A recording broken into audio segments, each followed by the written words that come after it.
तो आज के इस वीडियो में आपको बताएंगे कि कंप्यूटर में कौन कौन से पार्ट्स होते हैं और ये क्या काम करता है। तो स्वागत है आपका टेक्नोलॉजी में, जहां हम और आप मिलकर कंप्यूटर्स की बातें करेंगे और सीखेंगे कुछ नया।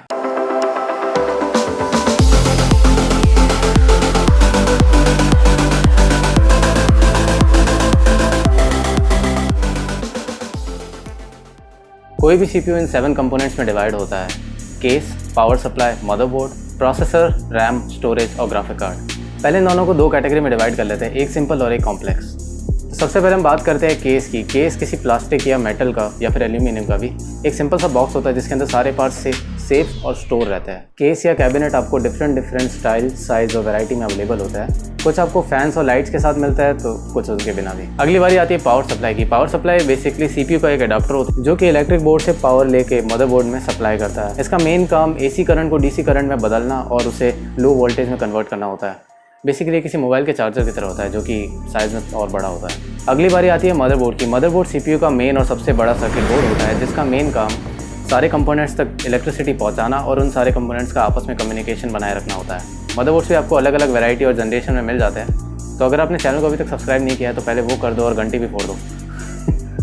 तो अब आगे बढ़ते हैं कॉम्प्लेक्स कंपोनेंट्स की तरफ, जिनमें सबसे पहले आता है ये सीपीयू, प्रोसेसर या सेंट्रल प्रोसेसिंग यूनिट इसी को बोला जाता है। इसका मेन काम डेटा को प्रोसेस करना और मैसिव कैलकुलेशंस को चुटकियों में कर देना होता है।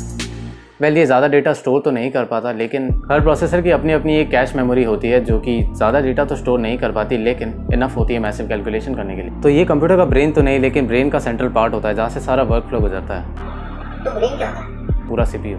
तो आगे बात करते हैं रैम और स्टोरेज की। इन दोनों का मेन काम वैसे तो डेटा स्टोरेज ही होता है, लेकिन हार्ड ड्राइव को जनरली यूज़ किया जाता है डेटा स्टोर के लिए क्योंकि वो साइज़ में काफ़ी बड़ी होती है, गीगाबाइट्स, टेराबाइट्स। लेकिन डेटा स्टोरिंग के लिए हार्ड ड्राइव रिलेटिवली स्लो होती है एज़ कम्पेयर टू रैम।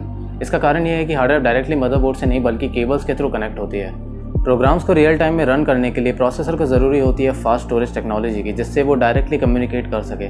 इस चीज़ के लिए हार्ड ड्राइव काफ़ी स्लो होती थी, इसीलिए आई रैम। रैम एक फास्ट स्टोरेज टेक्नोलॉजी का यूज़ करती है जो कि स्पेस में तो कम होती है, लेकिन ये प्रोसेसर से डायरेक्ट कम्युनिकेशन करके इंस्टेंट एक्सेस प्रोवाइड करती है। इसे ऐसे समझो कि आपके पास एक बड़ा गोदाम है जिसमें आप काफ़ी सारा सामान भर सकते हैं, लेकिन इसका गेट छोटा है तो आप एक समय पर थोड़ा ही सामान बाहर निकाल सकते हैं। लेकिन दूसरी तरफ आपके पास एक गैरेज है जिसका गेट बहुत बड़ा है तो आप सामान बहुत सारा एक साथ अंदर बाहर कर सकते हैं। तो हार्ड डिस्क वो डेटा स्टोर करती है जो आप करंटली यूज़ नहीं कर रहे हैं लेकिन साइज़ में लार्जर है, और रैम उसी कंपैरिजन में वो डेटा स्टोर करती है जो आप करंटली यूज़ कर रहे हैं लेकिन वो साइज़ में कम होता है। समझा? हार्ड ड्राइव एज अ गोदाम। तो किसी प्रोग्राम को रन करने के लिए हार्ड ड्राइव से वो डेटा रैम में ट्रांसफ़र करना पड़ता है ताकि प्रोसेसर उससे फास्ट कम्युनिकेशन कर सके। आपने कई बार गेम ऑन करने के बाद ये लोडिंग स्क्रीन देखी होगी, इसका मतलब यही है कि वो डेटा हार्ड ड्राइव से रैम में ट्रांसफ़र हो रहा है। समझे? पता था ये आपको? मुझे नहीं था पता? कल ही मैंने एक बच्चे को सिखाया था। वो कहते थे अरे यार अब समझ आया। वो मेरे को बोला कि यार कि GTA पे इतना टाइम क्यों लगता है लोडिंग में। मैंने कहा ऐसा होता है।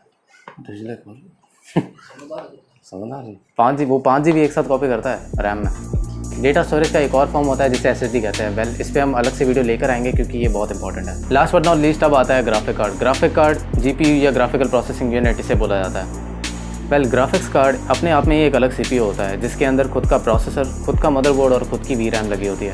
अगर आपका प्रोसेसर किसी भी 3D मॉडल या गेम को 1s और 0s की फॉर्म में समझता है तो उसे दोबारा प्रोसेस करके मॉनिटर पे रेंडर करना उसके लिए काफ़ी मुश्किल होगा और काफ़ी टाइम कंज्यूमिंग भी।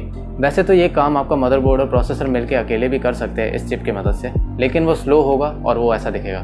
तो ग्राफिक कार्ड किसी CPU का वो सेपरेट पार्ट होता है जो किसी भी प्रोसेसर को परफॉर्मेंस बूस्ट तो नहीं देता, लेकिन वो उसका वीडियो प्रोसेसिंग स्ट्रेस कम कर देता है। अगर प्रोसेसर किसी भी 3D वर्ल्ड को बनाता है तो ग्राफिक कार्ड उसकी क्वालिटी को एनहांस करके उसे मॉनिटर पे शो करता है, वो भी कम टाइम में। और आजकल ये काम 8K 60 FPS तक पहुंच गया है। वैसे तो CPU के और भी पार्ट्स होते हैं जैसे कि network cards, sound cards, capture cards और भी बहुत कुछ, लेकिन ये वीडियो सिर्फ बेसिक कंपोनेंट्स के बारे में था। तो आने वाले वीडियो में हम उनके बारे में डिटेल में बताएंगे। तो गाइस आज के लिए इतना है। ये वीडियो था CPU पार्ट्स के बारे में। तो अगर आपको ये वीडियो पसंद आया तो लाइक कर दो, अपने जूनियर्स के साथ शेयर कर दो। अगर आपको ऐसे ही कंटेंट के लिए चैनल को सब्सक्राइब कर दो। और हाँ, अगर आप किसी स्पेसिफिक टॉपिक पे वीडियो चाहते हो तो आप नीचे कमेंट सेक्शन में #explain करके लिख सकते हैं।